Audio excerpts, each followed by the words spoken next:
TET परीक्षा 2025 paper 2 विषय मराठी. आपण संभाव्य उत्तरपत्रिका तपासणार आहोत. खालीलपैकी संत तुकारामांनी लिहिलेला ग्रंथ कोणता? तर संत तुकारामांनी लिहिले अभंग गाथा. शाळा माते समान आहे या वाक्यात शाळा ही काय आहे? तर शाळा ही उपमेय आहे. कडा कडा फोड नभ उडव उडुमखिका खडबडवी दिग्गजा तुडवरवी मालिका. यात कोणता रस आहे? तर रौद्र रस आहे. तुला काय पाहिजे या वाक्यातील काय शब्द कोणत्या प्रकारचे सर्वनाम आहे? तर ही आहे प्रश्नार्थक सर्वनाम. माधुरी माझ्या बहिणीची मुलगी आहे या वाक्यात किती नामे दिली आहेत? तर या वाक्यात 3 नामे दिली आहेत. कोणकोणती? माधुरी, बहीण आणि मुलगी हे 3 नाम आहेत. त्यानंतरचा प्रश्न आहे विनिताने लाडू खाल्ला या वाक्याचे अपूर्ण वर्तमानकाळी रूप कोणते? तर विनिता लाडू खात असेल हे अपूर्ण वर्तमानकाळी रूप असेल, कारण विनिताने लाडू खाल्लेला असेल हे पूर्ण भविष्यकाळी रूप असतं. आणि विनिता लाडू खात असेल हे अपूर्ण भविष्यकाळी रूप आहे. विनिता लाडू खाते किंवा विनिताने लाडू खाल्लेला असेल हे पूर्ण आहे. आपल्याला अपूर्ण विचारल्यामुळे विनिता लाडू खात असेल हे येणार आहे. विनिता लाडू खाते हे साधा वर्तमानकाळ. विनिता लाडू खात होती हे अपूर्ण भूतकाळ. विनिता लाडू खात आहे हे चालू वर्तमानकाळ. परंतु आपल्याला अपूर्ण भविष्यकाळ सांगितल्यामुळे आपण विनिता लाडू खात असेल हेच योग्य उत्तर आहे. स्वभावाधिक उक्ती याचा योग्य संधी शब्द कोणता? तर याचा योग्य संधी शब्द आहे स्वभावोक्ती. उच ओ होतं बघा संधी जोडत असताना. हरिहर हे कोणत्या समास प्रकाराचे उदाहरण आहे? तर हे आहे इतरेतर द्वंद्व. पुढीलपैकी वर शब्दाचा समानार्थी नसलेला शब्द कोणता? वर या शब्दाचा समानार्थी नसलेला शब्द जरा. श्रेष्ठ, आशीर्वाद, मुलगा नाही होणार. पुढीलपैकी विरुद्धार्थाची योग्य जोडी कोणती? विरुद्धार्थ असणारी योग्य जोडी पाहिजे. भाऊ भ्राता, भावाला भ्राता म्हणता समानार्थी झालं. सूत म्हणजे पुत्र समानार्थी झालं. मित्र म्हणजे दोस्त समानार्थी झालं. उत्कर्ष अपकर्ष ही झाली विरुद्धार्थाची योग्य जोडी. यानंतरचा प्रश्न पहा. उतारा वाचन करायचं आहे आणि हे उतारा वाचून तुम्हाला या प्रश्नांची उत्तरे द्यायची आहेत. दुःखाविषयी सांगताना पुढीलपैकी कोणते उदाहरण उतार्यात आलेले नाही? तर दुःखाविषयी सांगताना गोड जेवण आले ह्या उतार्यामध्ये, अंधारी रात्र आली आहे, परीक्षेच्या वेळेचे कष्ट आला आहे, पण रडणारी व्यक्ती ही आलेलं नाही. दुःखे कशासाठी येतात?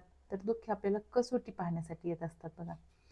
उतार्यातून लेखकाचा कसा दृष्टिकोन प्रतीत होतो? तर उतार्यातून लेखकाचा सकारात्मक दृष्टिकोन प्रतीत होतो. यानंतर आपल्याला ही कविता वाचायची आहे आणि कविता वाचून प्रश्नांची उत्तर द्यायची आहेत.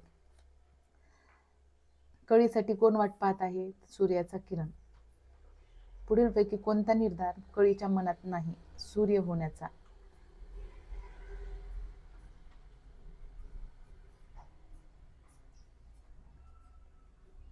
कवितेतील कळी म्हणजे कोण असावे? तर जन्माला येणारी मुलगी असं म्हणतात. देखल्या देवा दंडवत ही म्हण आहे बघा. देखल्या देवा दंडवत.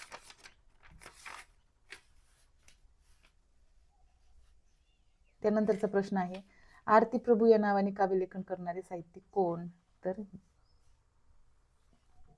चित्र खानोलकर ही आहेत. त्यानंतर आहे पुढीलपैकी कोणते पुस्तक पु ल देशपांडे यांनी लिहिलेले नाही?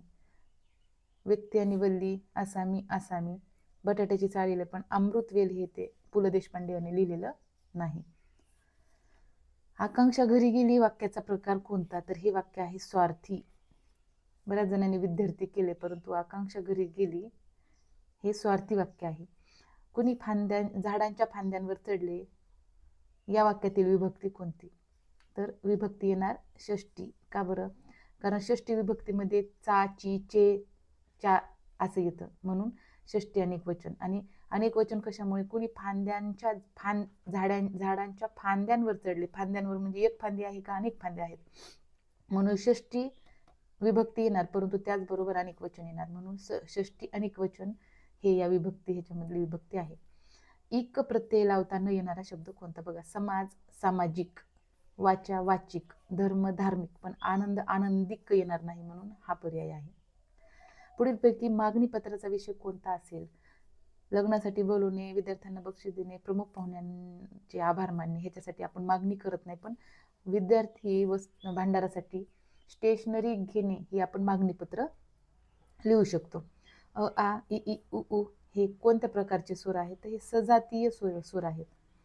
धरणी या शब्दाचा लघु गुरुक्रम कसा असेल? मग हे तिन्ही सारखे आहेत, म्हणजे हे बघा, बिना कानामात्र्याचे शब्द ही वेलांटीचे शब्द आहे, म्हणजे हे येणार नाही. धला जर आपण समजा हे पकडलं, पण हे बिना कानामात्र असणारे ध र आहे, म्हणजे हे येणार नाही, हे येणार नाही, हे येते बघा. आपण धला हे घेऊ, रला हे घेऊन, नला वेलांटी असणारे हे घेऊ, म्हणजे हे वेगळं आहे ना, वेलांटीचा शब्द एकच आहे, म्हणजे हे येऊ शकतं.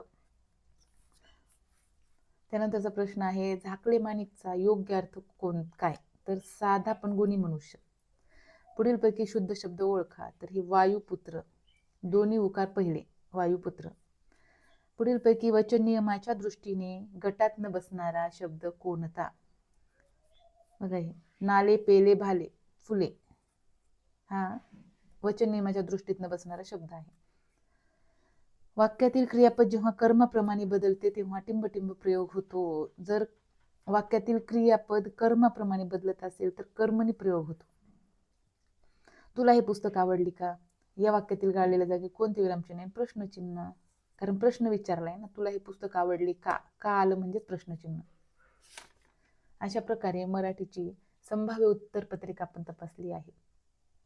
थँक्यू, धन्यवाद.